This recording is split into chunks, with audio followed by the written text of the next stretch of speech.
So guys, video को शुरुआत करने से पहले मैं आप सभी को बता दूं कि अगर आपने इस ड्रामा के प्रीवियस वीडियोस नहीं देखे हैं सो आई सजेस्ट तो आप मेरे नीचे दिए गए लिंक में जाके इसके प्रीवियस वीडियो देखें, वरना आपको इस एपिसोड में कुछ समझ नहीं आएगा। So without any delay let's get started. जैसे कि हमने लास्ट एपिसोड में देखा था, जियारू और नांजी की आंखें नम हो चुकी थी क्योंकि उन्हें पता चल चुका था कि वो दोनों एक दूसरे के वही बचपन के फ्रेंड है जिसे वो दोनों ही काफी वक्त से ढूंढ रहे थे। एंड अब बैक टू द प्रेजेंट, हम एक बचपन का फ्लैशबैक देखते हैं जहां एक बच्चा नांजी को आकर बुली करता है तो नांजी भी उससे बैक में फाइट करता है, जिसकी वजह से वहां पे खड़ी एक लड़की उसे डांटने लगती है और इसकी वजह से नांजी सैड होकर एक ट्री के पास खड़े हो जाता है। और तभी वहां हमारी जियारू आती है जो उसके सैड फेस को देख उसे बताती है उसके फादर ने उसे बताया था एक छोटी व्हेल की कहानी जो खो गई थी और नांजी को इस कहानी के बारे में कुछ पता नहीं था। तो जियारू उसे इस कहानी के बारे में बताने लगती है और इन दोनों की दोस्ती यहीं से स्टार्ट हुई थी। और अब हम प्रेजेंट में आते हैं जहाँ जियारू को यकीन नहीं हो रहा था कि उसका जियामोटो ही उसका दयालु हेल्पर है और हमारी जियारू अपनी मॉम और मिस्टर हे की चुगलियां मारते हुए बोलती है वो अब उन्हें नहीं सह सकती। तो नांजी बोलता है मैं तुम्हारी हेल्प करूंगा स्टडी में, और ये सुन के जियारू तुरंत मान जाती है क्योंकि इससे पहले वाले एग्जाम में भी वो नांजी की ही वजह से तो अच्छे ग्रेड्स लाई थी, बट फिर अचानक से वो उसकी हेल्प लेने से मना कर देती है क्योंकि उसकी मॉम ने ऑलरेडी 2 ट्यूशन करवा रखे थे और वो इससे अग्री नहीं करेगी। तो जियारूई उससे पूछती है मैंने सुना तुम एक्सपेरिमेंटल स्कूल से ड्रॉप हो गए थे, क्या ये सच है? और ये सुन के नांजी अपना सर नीचे कर लेता है। तो ये देख के जियारू बोलती है कोई बात नहीं, अब तुम चैंगहुआ स्कूल में हो और अब मैं भी तुम्हारे साइड हूँ, तो किसी की भी हिम्मत नहीं होगी तुम्हें बुली करने की, मैं तुम्हें प्रोटेक्ट करूंगी। और ये सुन के नांजी स्माइल करने लगता है और उसे बोलता है तुम अभी भी बिल्कुल पहले की ही जैसी हो। और अगेन हम एक फ्लैशबैक में चले जाते हैं जहाँ हम देखते हैं नांजी के टॉयज को कुछ बच्चे ने छीन लिया था और उसे मारा भी था। और ये देख के जियारूई को काफी गुस्सा आता है और वो उन बच्चे को काफी ज्यादा मार के उसके टॉयज को वापस लेकर आ जाती है। और अब प्रेजेंट में जियारूई नांजी को बोल रही थी तुम्हें प्रोटेक्ट करना बहुत आसान है, और ये सुन के नांजी उसे घूरने लगता है। तो ये देख के जियारूई उसके पास जाती है और अपने पैर उठा के उसके ऊपर छूने की कोशिश करती है, बट हाइट कम होने की वजह से नहीं कर पाती। तो ये देख हमारा नांजी अपना सर नीचे कर लेता है, बट जियारूई उसे बोलती है कैप को छूना अच्छी बात नहीं होती। तो ये सुन के नांजी अपना कैप हटा लेता है और घुटनों के बल बैठ जाता है। और ये देख के जियारूई स्माइल करती है और उसे अपना वही लॉकेट पहना के उसके सर को सहलाने लगती है और बोलती है तुम मेरे से लंबे हो गए हो, मैं हमेशा तुम्हारे सर को नहीं छू सकती, वैसे अब मैं अपने ग्रैंड पेरेंट्स के साथ रहती हूँ, तुम मेरे घर आ सकते हो स्कूल के बाद खेलने के लिए। यहाँ आकर मैंने बहुत से अच्छे फ्रेंड्स बनाए, बट मुझे हमेशा तुम्हारी याद आती थी क्योंकि तुम ही वो थे जो मेरे डैड के मरने के बाद मेरे साथ थे। तो नांजी उसे बोलता है अब से हम लोग फ्यूचर में साथ रहेंगे। और ये सुन के जियारू इमोशनल होने लगती है, बट फिर अपने आप को रोक लेती है। और फिर हम लोग मॉर्निंग का सीन देखते हैं जहाँ नांजी अपने क्लास आता है और सारे क्लास के स्टूडेंट्स उसे ही देखने लगते हैं क्योंकि लड़कियों से लेकर लड़के तक को वो आज बहुत ही ज्यादा हैंडसम लग रहा था। तो वहाँ ये 3 बंदर आते हैं। तो चैंग बोलता है ओ माय गॉड, ये तो नांजी है ना, ये तो दिखने में दुनिया का सबसे परफेक्ट आदमी लग रहा है। वैसे जिया,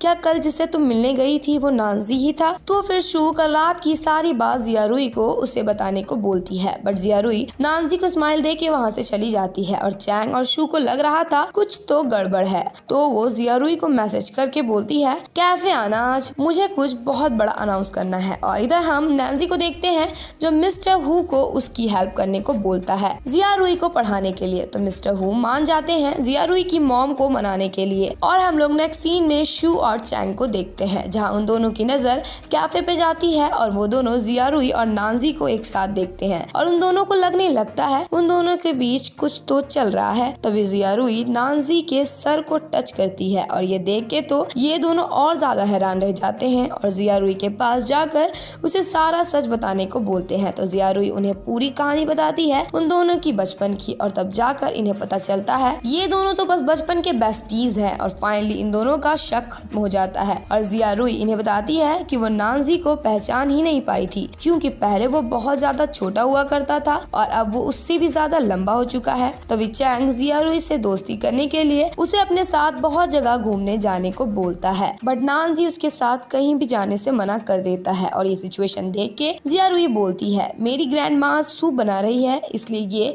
मेरे साथ जा रहा है। और ये सुन के शू चैंग को वहाँ से लेकर चली जाती है। और इधर चैंग बोल रहा था उसे अच्छा नहीं लग रहा है। उन तीनों के बीच में एक फोर्थ पर्सन आ गया है और हम तो रुई के साथ एलिमेंट्री स्कूल से हैं, बट उसने नानजी के बारे में हमें कभी नहीं बताया। बट शू चैंग से अग्री नहीं करती और नानजी की तारीफें करने लगती है। और ये देख के चैंग को गुस्सा आ जाता है और वो उससे पूछता है, तुम्हारे दिल में कौन सा लड़का है? और इस सडन क्वेश्चन से शू शॉक रह जाती है। बट तभी चैंग हंसते हुए बोलता है, तुम मुझसे यही क्वेश्चन पूछने वाली थी, बट पहले मैंने पूछ लिया। और नेक्स्ट सीन में हम लोग जिया रुई और नानजी को साथ देखते हैं, जहाँ नानजी जिया रुई को उसके घर तक छोड़ने आया था और हमारी जिया रुई उसे घर में डिनर करने के लिए इनवाइट करती है, बट नानजी मना कर देता है। और फिर जिया रुई अपने घर चली जाती है, जहाँ हम देखते हैं उसका छोटा भाई हाव उससे पूछने लगता है, ये नानजी कौन है? बट जिया रुई उसके बातों को इग्नोर करके उसके साथ मस्ती करने लगती है। गाइज, आप सभी से बोलना चाहती हूँ कि वीडियो अगर अच्छी लग रही है तो वीडियो को लाइक कीजिए, शेयर कीजिए और कमेंट भी कीजिए। और अगर आप मेरे चैनल पे न्यू है तो मेरे चैनल को सब्सक्राइब कर लें और साथ ही साथ बेल आइकन को भी प्रेस कर दें, कि जिससे आपको मेरी वीडियोस की नोटिफिकेशन सबसे पहले जाए।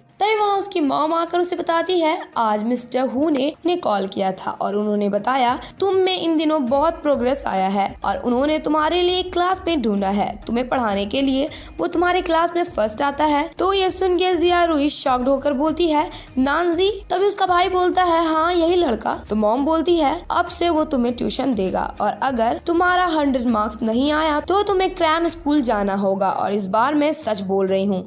तो ये सुन के जिया रुई बोलती है, क्या मेरी लाइफ सिर्फ ग्रेड्स के लिए नहीं बनी हुई है? और इधर हम लोग नानजी को देखते हैं, जिसके पास जिया रुई का मैसेज आता है और वो उसे ट्यूशन देने के लिए और मिस्टर हु को मनाने के लिए उसे शुक्रिया बोलती है। तो नानजी उसे बोलता है, मैं बहुत स्ट्रिक्ट हूँ, तो क्या तुम रेडी हो? तो जिया रुई बोलती है, जियामोटो तुम मुझसे लंबे हो गए हो, तो क्या तुम सोच रहे हो कि तुम मुझे डरा दोगे? पर ऐसा कुछ नहीं होने वाला। और फिर ये दोनों इस वीकेंड साथ में पढ़ने का प्लान करते हैं और हम मॉर्निंग का सीन देखते हैं, जहाँ चैंग आकर शू और जिया रुई को अपने साथ इस सैटरडे मूवी देखने चलने को बोलता है। बट जिया रुई को याद आता है वो तो नहीं जा पाएगी, क्योंकि उसका प्लान तो नानजी के साथ है इस सैटरडे का। तभी वहाँ एक लड़का आकर बताता है, मिस्टर हु एक लड़की को स्कूल से हॉस्पिटल लेकर गए हैं और उस लड़की की सर्जरी होने वाली है और अब इसलिए मिस्टर हु क्लास लेने नहीं आ पाएंगे। और ये सुन के सारे बच्चे खुश हो जाते हैं कि अब उनका आज का क्लास नहीं होगा, बट उनकी खुशी को नानजी थोड़े देर में ही सीमित रहने देता है और सारे बच्चे को ग्रुप चैट से पता चलता है मिस्टर हु ने आज अपने जगह नानजी को उन सब बच्चे को पढ़ाने को बोला है। और ये सुन के सारे स्टूडेंट सैड हो जाते हैं और वहाँ नानजी आकर उन सबको पढ़ाने लगता है। बट चैंग आकर जिया रुई को बास्केटबॉल साथ में खेलने को बोलता है, बट जिया रुई उसे मना कर देती है और अपने साथ उसे भी पढ़ने को बैठा देती है। तभी एक लड़की नानजी को एक क्वेश्चन सॉल्व करने को बोलती है, बट नानजी तो सबसे बात करने में डरता था। तभी वहाँ जिया रुई आकर बोलती है, ये सेल्फ स्टडी है ना, मिस्टर हु ने यही बोला था ना, इसलिए अपने क्वेश्चंस नोटबुक में लिखो और मिस्टर हु जब आएंगे तब उनसे पूछ लेना। और ये सुन के नानजी स्माइल करता है और जिया रुई भी उसे स्माइल पास करती है और इन सब का आज का क्लास खत्म हो जाता है। और हमारी जिया रुई सबके क्वेश्चन पेपर कलेक्ट करके नानजी के पास जमा कर देती है और उसे अगेन सब क्वेश्चन लिखने को बोलती है, क्योंकि उसकी हैंड राइटिंग गंदी थी जिसे मिस्टर हु समझ नहीं पाते। तो नानजी उसे कोई बुक खरीदने के लिए साथ में जाने को बोलता है। तो नानजी चैंग को बोलती है, मिस्टर यी को बोल देना मैं आज नहीं आ पाऊंगी, बट चैंग उसकी बातों को इग्नोर कर रहा था। तो शू बोलती है वो मिस्टर यी को बोल देगी। और फिर इधर हम लोग चैंग और शू को कैफे में देखते हैं, जहाँ शू मिस्टर यी को बताती है आज जिया रुई कॉफी बनाने को सीखने नहीं आ पाएगी। तो मिस्टर यी बोलते हैं ये नानजी की वजह से है क्या? और नानजी का नाम सुनते ही चैंग नानजी की बुराइयां करने लगता है और मिस्टर यी को बताता है जिया रुई ने तो इन दोनों को अकेला ही कर दिया है, सिर्फ नानजी की ही वजह से। तो शू उसके गुस्से को शांत करती है और उसे बोलती है उनकी और नानजी की दोस्ती जल्द ही हो जाएगी। पर चैंग का कहना था नानजी की तरफ से तो उनके लिए दोस्ती की कोई फीलिंग ही नहीं आती है और वो कल जिया रुई से इसके बारे में बात करेगा। और फिर हम लोग मॉर्निंग का सीन देखते हैं, जहाँ शू और चैंग क्लासरूम में पर्दे लगाकर मूवी देख रहे थे और वो दोनों बहुत सारे स्नैक्स भी लाए थे। और फिर ये लोग जिया रुई का वेट करने लगते हैं, बट हम लोग जिया रुई जियारुई को तो नानजी के घर में देखते हैं जहाँ वो नानजी के साथ पढ़ने आई थी, लेकिन वो इसके बारे में चैंग और शू को बताना शायद भूल गई थी। तभी नानजी जियारुई को बुक निकालने को बोलता है, बट हम देखते हैं जियारुई के बैग में तो सिर्फ और सिर्फ खाने की चीजें थी और वो नानजी को बताती है वो जल्दी में थी इसलिए बुक लाना भूल गई। तो नानजी उसके स्नैक्स को साइड करके उसे अपना बुक दे देता है और उसे बताता है उसने पहले ही पढ़ाई कर ली है तो वो अब इस बुक से पढ़ सकती है। और इधर ये दोनों आधी मूवी देख चुके थे लेकिन अभी तक जियारुई नहीं आई थी। तो चैंग जियारुई को मैसेज करता है तो जियारुई उसे बताती है वो तो नानजी के घर है इसलिए वो नहीं आ पाएगी। और ये मैसेज देख के चैंग को बहुत गुस्सा आता है और वो शू को बोलता है चलो रुई के पास चलते हैं, मैं भी तो जरा देखूं उस नानजी ने ऐसा क्या जादू कर दिया है। और इधर हम लोग जियारुई को देखते हैं जिसे एक क्वेश्चन समझ नहीं आ रहा था तो नानजी उसे क्वेश्चन समझाने लगता है, बट जियारुई उसके बातों को इग्नोर करके चिप्स खाने लगती है और उसे बताती है उसे कुछ खाने के बाद ही उसके भेजे में कुछ जाता है और उसे पूछती है मैं सही तो कर रही हूँ ना। तो नानजी बोलता है तुम जिसमें खुश हो वही करो। तो जियारुई नानजी को भी वो चिप्स खिलाने लगती है लेकिन नानजी नहीं खाता और नानजी अगेन जियारुई को पढ़ाने लगता है, लेकिन इस बार पढ़ने के जगह जियारुई सो जाती है। तो नानजी उसके सर को अपने कंधे में रख देता है और बहुत ही मशक्कत करने के बाद दूर रखी एक बुक को उठा पाता है। और इधर हम लोग शू और चैंग को देखते हैं जो लोकेशन के जरिए नानजी के घर तक पहुंच गए थे। शू चैंग को मना भी कर रही थी ये बोल के कि मिस्टर वू को पता चल जाएगा इसके बारे में तो वो उन दोनों की जान ले लेंगे, लेकिन चैंग उसकी बात कहाँ सुनने की हालत में था। और इधर नानजी का वो बुक खत्म भी हो गया था पढ़ के, लेकिन जियारुई अभी तक नहीं उठी थी और इसकी वजह से नानजी के हाथ में दर्द भी हो गया था तो वो थोड़ा हिलने लगता है। बट जियारुई नींद में ही बोलती है कि तुम बहुत अनोइंग हो, तुम मेरे पिलो हिलाना बंद करो। और इधर ग्लास की डोर की वजह से चैंग उन दोनों की इस हालात को देख लेता है और जोर से चिल्ला के बोलता है तुम दोनों कर क्या रहे हो। और चैंग के चिल्लाने की वजह से जियारुई की नींद खुल जाती है और फिर हम लोग इन चारों को एक साथ बैठे हुए देखते हैं जहाँ चैंग जियारुई के ऊपर गुस्सा कर रहा था, बट जियारुई उल्टा उसे ही धमका के पूछने लगती है उसे नानजी का एड्रेस कहाँ से मिला। तो चैंग भी उसे उल्टा जवाब में बोलता है कि वो दोनों खुश है कि उसे उसका पुराना दोस्त मिला, बट इसका मतलब ये तो नहीं कि वो इन दोनों से दोस्ती खत्म कर लेगी। और चैंग उसे नानजी और उन दोनों में से किसी एक को चूज करने को बोलता है। तो नानजी बोलती है तुम अभी भी बच्चे हो क्या। और फिर जियारुई नानजी को बताती है 3 ग्रेड में चैंग उसका क्लासमेट बना था और शू का डेस्कमेट। वो उस वक्त मोटा हुआ करता था और इसे एक मेरा अच्छा फ्रेंड बुली किया करता था। तो शू ने आकर मुझे इसके बारे में बताया और उस वक्त मैंने चैंग की मदद की थी, लेकिन मैं चैंग से ये एक्सपेक्ट नहीं करती थी। उसी वक्त हम तीनों बेस्टीज बन गए। तो जियारुई बोलती है मैं नानजी को अच्छे से जानती हूँ, क्या तुम थोड़ा मैच्योर नहीं हो सकते। तो चैंग बोलता है तुम जानती हो हम नहीं। और इतना बोल के वो वहाँ से चला जाता है और शू उसके पीछे चली जाती है। तो जियारुई बोलती है कितना बचपना है इसके अंदर। और इसी के साथ इस पार्ट की एंडिंग हो जाती है। There was a time when you had me falling to the ground like a king without a crown.